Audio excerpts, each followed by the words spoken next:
شاء الله ما شاء الله.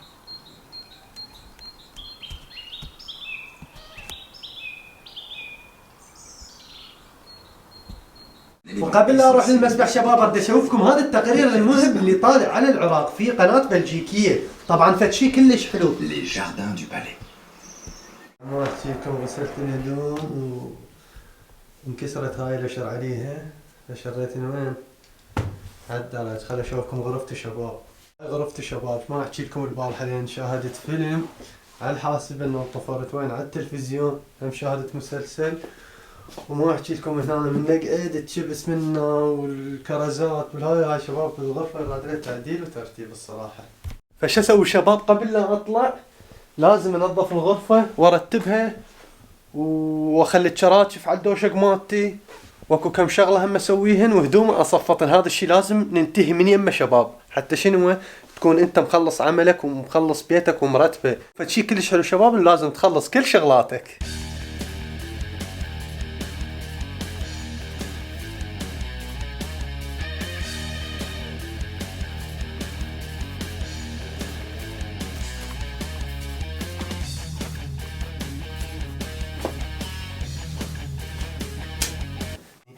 بين فترة وفترة يعني كل 4 أيام 5 أيام أو 3 أيام حسب الوقت وحسب عملي وشغلي. فلازم هنا واحد يكون مرتب أوراقه، مرتب نفسيته، مرتب أموره، حتى شنو الله يبارك بيه وما تصير عنده الوضعية صعبة.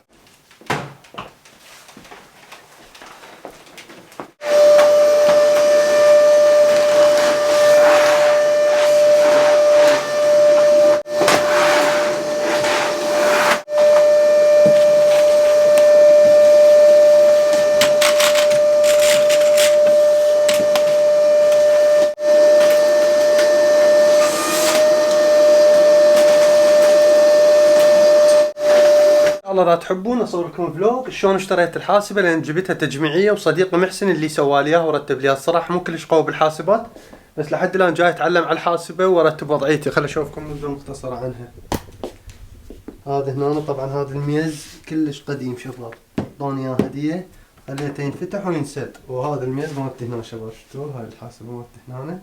ان شاء الله اسوي لكم فلوج عليها. شباب كملت الغرفه الحمد لله والشكر. لازم واحد قلت لكم 3 ساعات نظفت الجام ورتبت البيت الوضعيه وهاي الامور. ان الله احنا العزابين شو تسوي المتزوجين عمته حياتنا لكم. فشباب الفواكه اموت على الفواكه خاصه اللالينجي الموز تشيبس هاي ما الحلويات هاي ما احكي لكم. اجيب من هاي النستله كلش طيبة شباب رخيصة. هاي باكيت ب10 ب2 يورو ونص. زين مالته هاي الصورة الأوحى هاي ما أنا راسمها ترى صديق بالفرنسا رسمها.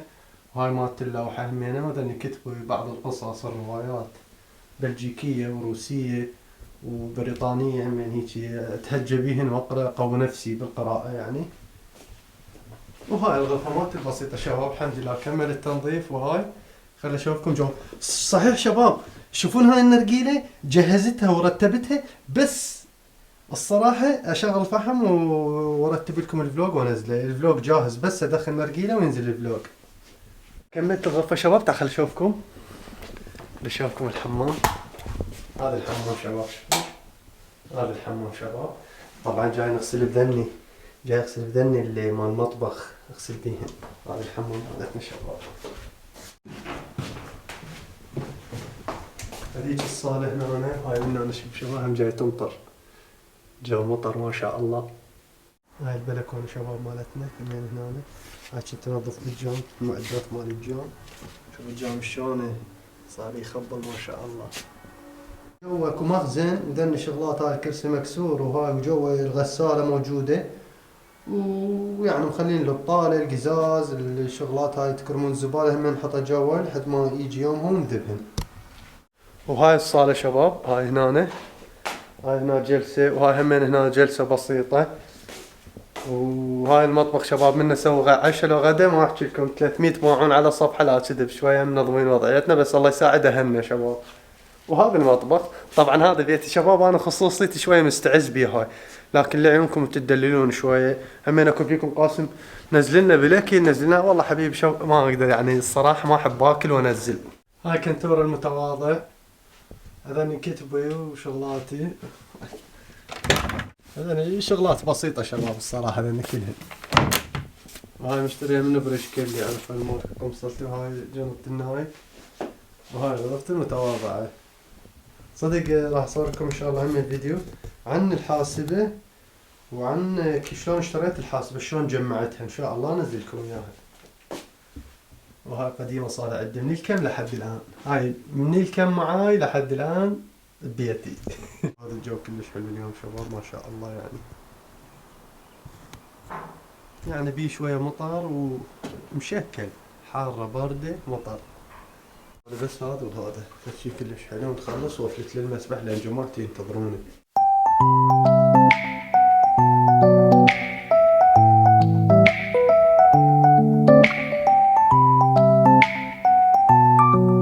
شباب انا واصدقاء البلاتكو هاي فخلصنا من وقت سبحت لي ساعه لحقت لي، فابدا اشوفكم نبدا مختصره عن مسبح مدينه تورناي.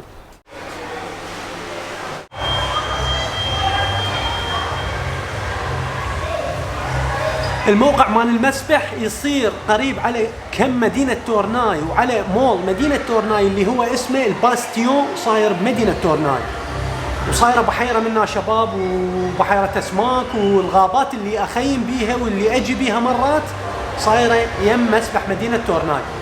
مثل ما تشوفون شباب هاي الكوس كلها تابعة الى مسبح مدينة تورناي.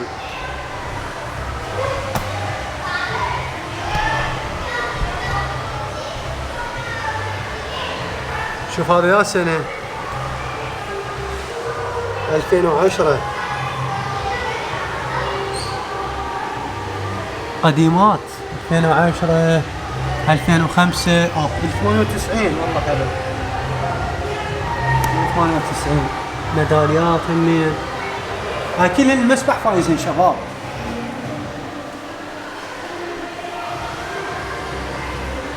وشوف هاي غير قديمة مال غوص، هذول هذا الكيب من المنقذين. وهاي طبعا الدخولية ب4 يورو، تسكن بمدينة تورناي يسوي لك اياها ب4 يورو، اما اذا جاي من غير مدينة تجي تسبح هنا السعر يصعد. هذا النظام ببلجيكا، اذا انت ابن المنطقة وابن المدينة يسوي لك تخفيض، فشي كلش حلو شباب.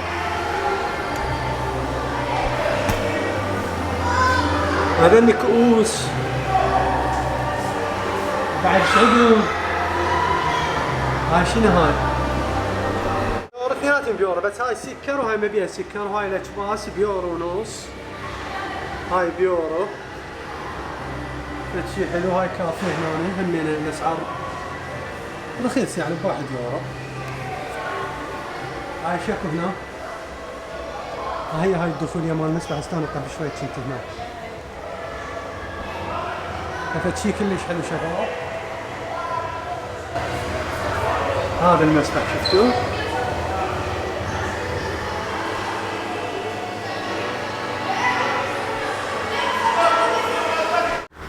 طبعا هواي يمكن تجينا اسئله قاسم شنو الفرق بين بلجيكا والعراق؟ شباب الفرق كلش كبير الصراحه، يعني شلون يعني؟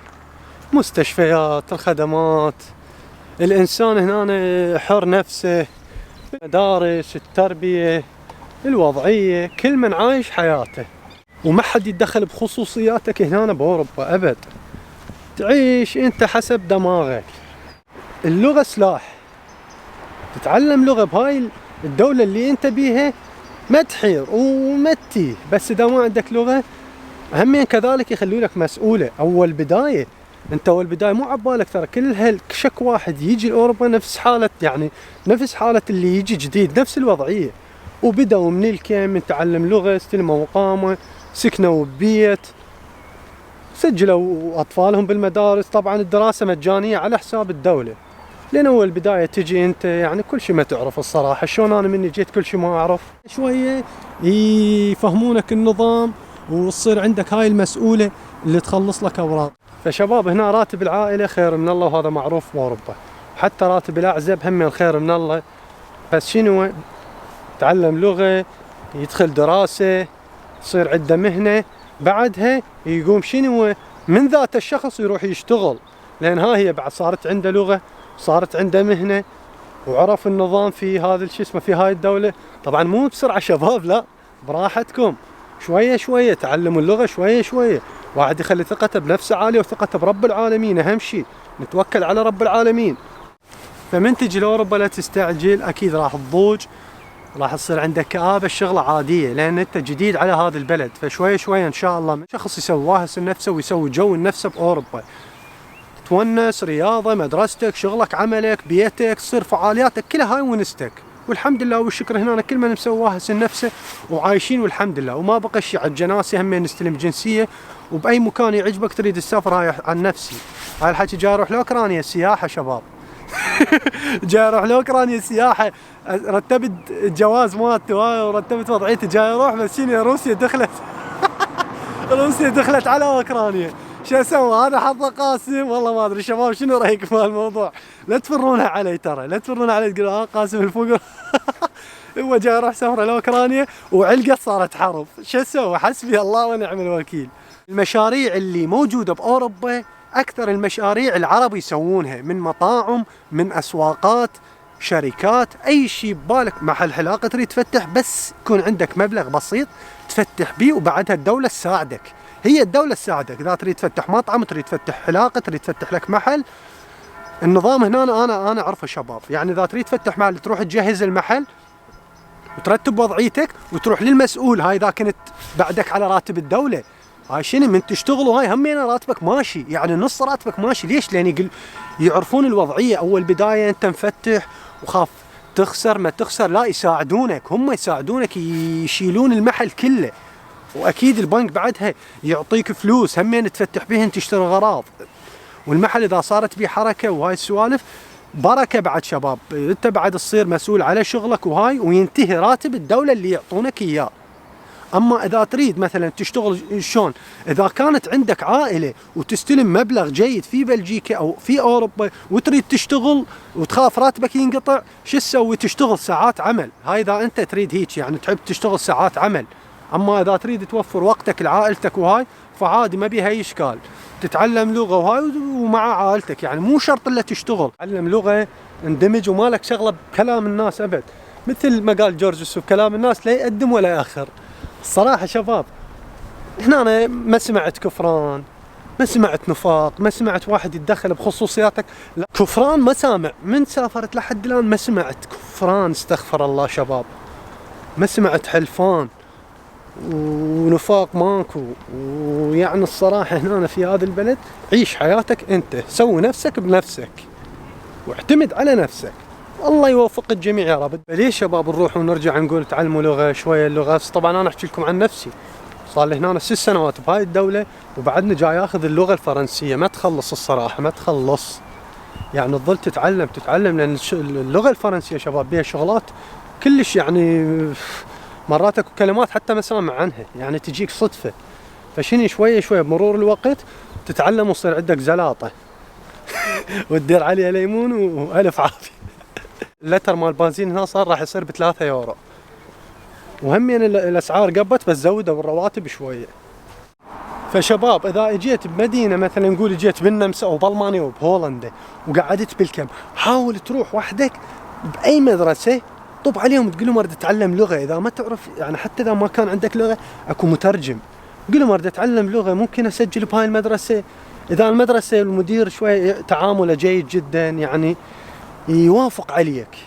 حتى اذا ما وافق عليك حاول تغير المدرسه، والمدرسه الثانيه اذا ما وافقوا عليك المدرسه الثالثه. بس اكيد اكو مدارس مال لغه. ابسط شيء مدينه تورناي، بالكم مال مدينه تورناي كنت داخل مدرستين، داخل الكم وخارج الكم مال تعلم لغة.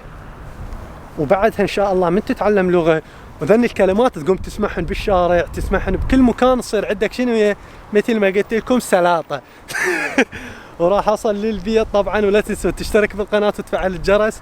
واللي جديد على القناة ما يعرفني، أخوك قاسم النورة، قاسم محمد عراق، مقيم في مدينة تورناي بلجيكا حدود فرنسا. تحياتكم يا طيبين، أشوفكم فيديو جديد، مع السلامة.